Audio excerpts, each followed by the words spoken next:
Hello बच्चों, स्वागत है फिर से आपको अपना YouTube channel exact online classes में।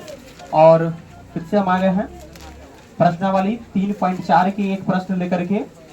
पहला का चौथा सवाल, इससे पहले वाले में तीसरा बनाए थे और अभी चौथा सवाल लेकर के आए हैं। और सीरियल से आपको एक एक सवाल को बना करके आपके पास हम भेजेंगे। और आप अगर इस चैनल पर नए हैं तो चैनल को सब्सक्राइब कर लीजिए और जितना हो सके इसको शेयर कर दीजिए।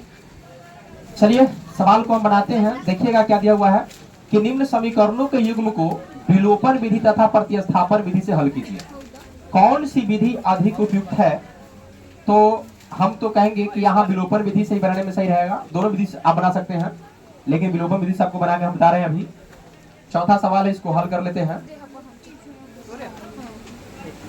दिया हुआ है क्या, x बटा में 2 और 2y बटा में 3 बराबर -1। अगर आप चाहते हैं कि सवाल पूरी तरह से बढ़िया से हमको समझ में आ जाए तो आप इस वीडियो में शुरू से अंत तक बने रहिएगा और वीडियो को छोड़ करके नहीं जाइएगा, ताकि आपको यह वीडियो अच्छा लगे और यह क्वेश्चन भी आपको समझ में आ जाए। सभी बच्चे ध्यान से देखेंगे और सीखेंगे। तो हम लोग सबसे पहले यह भिन्न के रूप में दिया हुआ है, इसको करेंगे क्या, रेखीय करेंगे। और रेखीय करने के लिए बच्चों 2 और 3 का लघुत्तम निकालेंगे तो 2 3 का लघुत्तम हो जाएगा 6, और 2 से 6 को काटेंगे, भाग देंगे तो 3 मरतबे लगेगा, और 3 से गुना होगा x में तो यहाँ 3x हो जाएगा, प्लस के प्लस 3 से 6 कटेगा 2 मरतबे, 2 से गुना होगा 2 में तो 2 गुना के 4y हो जाएगा, बराबर के -1 है तो -1 रहेगा। अब क्या करना है हमको कि यहाँ बटा में 1 लगा करके इसको भी क्रॉस गुना कर लेना है। क्रॉस गुना करेंगे और क्रॉस गुना करेंगे तो 1 से गुना होगा ऊपर वाले में तो 3x आप प्लस के 4y। चूंकि 1 से गुना होने में कोई परिवर्तन नहीं होगा तो यहां से गुना हो गया ऐसे, और 6 से इस 1 में गुना होगा तो यह एक माइनस में है तो प्लस माइनस गुना होने पर क्या होता है बच्चों, माइनस होता है। तो प्लस माइनस माइनस यहाँ लिखेंगे 6, इसको हम समीकरण 1 कर लेंगे। ये आपका समीकरण 1 तैयार हो गया। और उसके बाद देख रहे हैं दोबारा में जो दिया हुआ है और करके जो x माइनस वाई बटा 3 बराबर 3 दिया हुआ है, तो यह लिखेंगे पुनः x माइनस y बटा में 3 बराबर के 3। तो इस x के बटा में भी 1 लगा करके इसको बटा पर के क्या करेंगे, घटाओ। 1 और 3 का लघुत्तम 3 होगा, 1 से 3 कटेगा 3 मरतबे, 3 से गुना होगा x में तो 3x हो जाएगा, -3 से 3 कट जाएगा 1 मरतबे, और 1 से गुना करेंगे y में तो यहाँ y लिखेंगे बराबर के 3, इसको बटा में 1 लगाएंगे, फिर यहाँ भी क्रॉस गुना करेंगे और पहले 1 से गुना करेंगे इस ऊपर वाले में तो 3x - 1 से 1 में गुना होगा तो 3x - y रह जाएगा। 3x - y से 1 में गुना होगा तो 3x - y बराबर 3 तिहाई के 9, बराबर 3 तिहाई 9 हो गया। या दूसरा समीकरण भी तैयार हो गया। अब क्या करेंगे बच्चों कि समीकरण 1 और 2 को विलोपन विधि से हल करेंगे। और विलोपन विधि का आपको नियम बताए हुए हैं कि दोनों समीकरण का प्रथम पद बराबर करना होता है। और समीकरण 1 और 2 को हम देख रहे हैं तो यहाँ प्रथम पद 3x यहाँ भी है और 3x यहाँ भी है, तो दोनों समीकरण का प्रथम पद बराबर है तो यहाँ हम गुना नहीं करेंगे और सीधे क्या लिखेंगे, विलोपन विधि द्वारा, विलोपन विधि द्वारा विलोपन विधि द्वारा समीकरण 1 माइनस 2 से। यहां गुना करना नहीं पड़ा। क्यों गुना नहीं किए? क्योंकि दोनों समीकरण का प्रथम पद बराबर था। अगर बराबर नहीं होता तो गुना करके बनाते। यहां सीधे समीकरण 1 में से 2 को घटा रहे हैं तो समीकरण 1 सबसे पहले ऊपर लिखेंगे जो दिया हुआ है 3x प्लस में 4y बराबर में -6। देख सकते हैं 3x प्लस 4y बराबर में -6, 3x प्लस 4y बराबर में -6 लिख दिए। उसके बाद समीकरण 2 को नीचे लिखेंगे 3x माइनस y बराबर 9, जो दिया हुआ है 3x माइनस में y और बराबर में 9।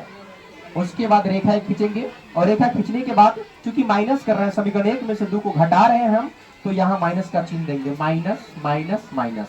अब देखिए डबल माइनस एक जगह आ गया तो 2 को माइनस होता, माइनस माइनस क्या हो जाता है, वो प्लस हो जाएगा। अब इसको देखिए 3x प्लस में और यह 3x माइनस में हो गया तो ये कट जाएगा।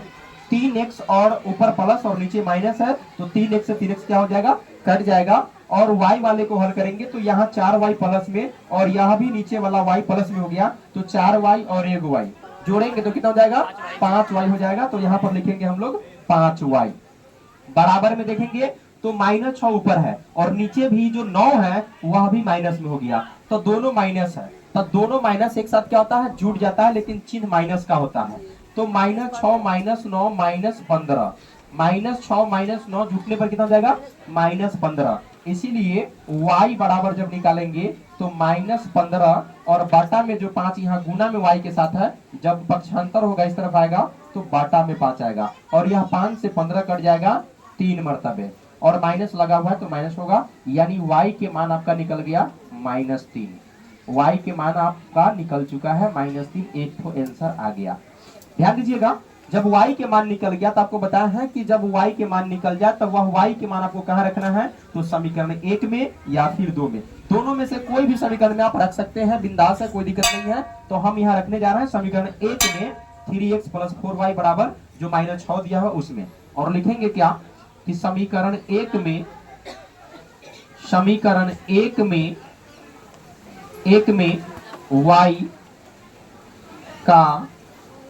y का मान रखने पर